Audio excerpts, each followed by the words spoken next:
واعتصموا بحبل الله جميعا واعتصموا دا طالبانو بعضې دنیا ده که نه دنیا کې ډېر چاپړوسان هم تېرېږي هر رقم خلک الله عز وجل دنیا ته راولي طالبانو ورونو مداهنین خلک لکه علما کتابونو کې وایي کله بادشاهي چې منځته راسي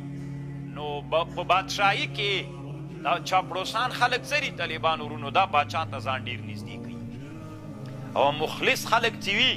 هغه داسې وي زړونه یې یو څه داسې غاټه ترنغي نه غواړي چې اخلاص ډېرې پکې باچا یې چې دروازې دی باچا ته یو ورځ ورغی ورته ویلې مصروف ته بیا نه ورځي باچا ته په زړه یې مات شو او چاپلوس طالبانو لکه موج داسې دا اذا ذب آبا تر دې پورې چې باچا سره ځان کینی نو هغه خبرې باچا ته کوي که نه چې ته ورته حیرانه سي که نه طالبانو علما کتابونو کې لیکي و یو ورځ بادشاه ناست د بادشاه یو خادم د بادشاه یو خادم و یو بادشاه ناست و د بادشاه سره خادم هم ناست نو بادشاه ویلي چې یاره دا تور بانجان ته مې ډېر زړه سوی بانجان خو پېژنئ که باذنجان دې ته مې ډېر زړه سوی ده چې دا خو مې خوړلی وای سخت خوند به یې راکړی و سخت مې زړه ورته سوی نو د خادم ورته ویلې بارک الله فی باذنجان دا چاپلوس طالبانو دی باچا چاپلوس دی ته وایي نو بس لا یې هغه مازې غوښتنه وکړه چې بانجان ته مې ډېر زړه سوی چې خوړلی مې وای نو هغه ویلي د چاپلوس بارک الله فی باذنجان الله دې په باذنجان کې برکات واچوي هو سید المأکولات دا د مأکولاتو سید ده شحم بلا لحم که نه شحم بلا لحم واز ده د غوښه بیخي سته ده نه پکې سمکن بلا سحک مایه یې د بیخي شوغکې نه لري داسې خوندور شی ده یؤکل مقلیا خوړل کیږي کباب کړل سوی سکروټو باندې چې واچې کباب داسې خوړل کیږي ویؤکل مشویا او داسې خوړل کیږي چې غوړی کې واچې کباب یې کې هسې خوړل کیږي او داسې خوړل کیږي او هسې صفتونه یې شروع کړل چې په هغه کې دا څو مستو سره هم خوړل کیږي له کرتو سره هم خوړل کیږي له وریځو باندې هم اچول هومره صفتونه یې وکړل د تور بانجان که نه شحم بلا لحم سمکن بلا حسکن د بادشاه مجلس کې ناست ده ویلي چې بله ورځ مې ولا خوړلی و لږ یې داسې په خېټه راباندې درد کړی و ښه راباندې ونه لګېده په خېټه مې لږ درد خادم د هغه شروع سو طالبانو دا چاپلوس لعنت الله علی باذنجان فانه ثقیل غلیظ درون شی ده او غلظت پکې ده نفاخون د سړي خېټه پړسوي چې ویې خورې خېټه د سړي پړسوي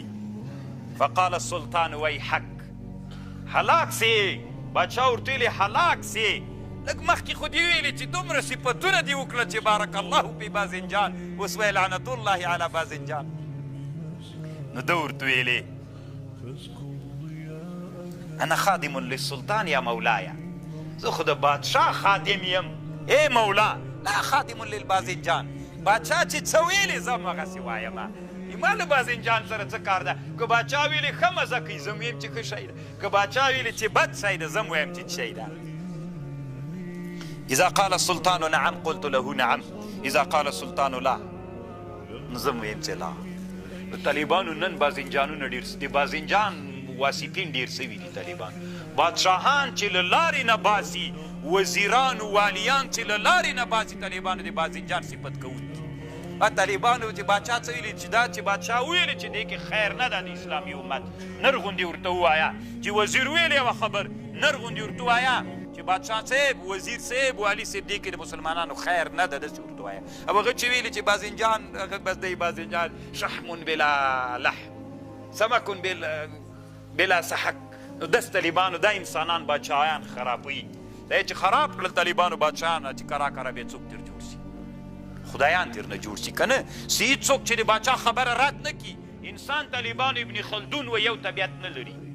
انسان د ټولنې نه طبیعت اخلي چې د انسان نه اوس مثلا باچا د وزیر د والي ده چې ټول چاپلوسان ترې نه راچارپیر سي او ورته وایي چې داسې او خوبونه باندې مې ولیدلې اتې دی خو نور خلک نه ویني که نه دی هغه خلک ویني چې ده سره دي نور خلک د ده له سترګو پناه سي نو باچا ته وایي چې غټ سو یوه خبره هم نه ردېږي طالبانو یوه خبره هم د دې باچا نه رد کېږي ټول چاپلوسان ترې نه راچارپیري چې نه ردېږي نه ردېږي نه ردېږي د دې طالبانو د باچا طبیعت داسې وګرځي ګور ابن خلدون وایي انسان طبیعت د چا نه اخلي چې چېرته اوسې چې یوه خبر دې څوک یو کال رد نه کړي چې بله ورځ ته چې یو څوک درته راسي که نه د تا هغه ډېر مخلص مجاهد چې ټول عمر یې د تا تر قیادت لاندې جهاد کړی چې هغه تا ته راسي بله ورځ ته که نه درته وایي چې پاچا صاحب دا خبر دې ناروا ده د طبیعت څنګه جوړ سوی دی د باچا چې د خبر څوک نه ردوي که نه او چې رد یې کي بده پې لګېږي نو چې دلته دا مخلص مجاهد ورته ویلی چې دا خبر صحیح نه ده دا هم لکه چې د کوپر سره ملا تړلې ده باغې شوی غوندې ده د طالبانو ټاپو خبره شروع سي طالبانو کار خراب سي کار دې ته خراب سي چې سب د دې وجې نه بیا ټوټه کېږي الله دې وکړي طالبانو ورونو چې تاسې ابن خلدون هم ووایئ او الله عز وجل داسې وخت راولي چې د موږ د مدرسو برخه په نصاب کې یو جلد یو څه برخې د ابن خلدون هم ګرځېدلي وي انسان طالبانو دا اوس تاسې څه د طالبانو کې ما مریدان سي طالبانو بالفرض مریدان مې سي پښې مې مچو کوئ زنګنونه مې مچو کوئ لاسونه مې بې طالبانو داسې مې همداسې بیخي هېڅوک نه راپرېږدئ ته نه مې تاسې ملګري سئ نو طالبانو که کال ته نه و نو خو ځکه تاسې ما ته وایي چې قسم ده په خوب مې ولیده داسې بل رقم ته روان ونی نو زه چې خو تاسې نه زه متاثر کېږم چې سړی دا خو یو به دروغ وایي دا بل شیخ ته ګوره بل سپین ګیري ته ګوره بل مجاهد ته نو طالبانو همداسې مو غټ کړم څه کال یې طالبانو وړکی سړی وم کال ته پیر سومه طالبانو بل کال ته شیخ الاسلام سومه طالبانو بل کال ته زه چې بله ورځ ته دا سړی ناره کوي یاره عیسی علیه السلام زه یم چې له اسمانه راکته کېږي بېګا شپه راکته سومه او دې باندې چې طالبانو کې بیعت ونیسي بیا وایي چې انا ربکم الاعلی نعوذ بالله دا د انسانانو له لاسه کېږي تاسې طالبانو د احمد رضا خان څه نومېږي دا قادیانی لعین چې تاسې وګورئ طالبانو مریدانو خدایي ته رسولی د پیغمبر کړی ده دعوه یې وکړه که نه چې زه پیغمبر یم اوس په پاکستان و هند کې 2 میلیونه دي که 5 میلیونه د دې اخیسته ده امتیان ایسته طالبان والله مو طالبانو چاپلوسانو نه وساته د بانجان صفت به کوئ که د باچا تابع به یې بانجان کې چې شی ول هغه به وایې ښه شی ده که بد ښه شی نه د طالبانو مرض سړي ته وراچي همدا یې صفت د طالبانو صحیح ده د الله رزق ده خو طالبانو ګټې نشته کې که باچا ویلي چې ښه ده ته به وایې شحم بلا لحم